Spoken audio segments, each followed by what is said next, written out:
The Macau Legislative Assembly Building, Chinese, Portuguese, Prédio da Assembleia, Macau, is the home of the Legislative Assembly of Macau and various government offices in Macau. The building is located in Same, Macau, China. Construction began in 1998 and was completed in 1999 for the handover.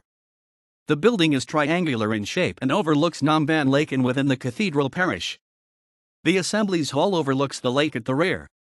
The building is also home to administrative offices, Legislative Assembly members' offices, archive and library, auditorium, function hall. The building was built by local architect Mario Duarte Duque, who also designed the Superior Court of Macau building built next door. Prior to the handover in 1999, the Assembly sat at the historic Leal Senado building,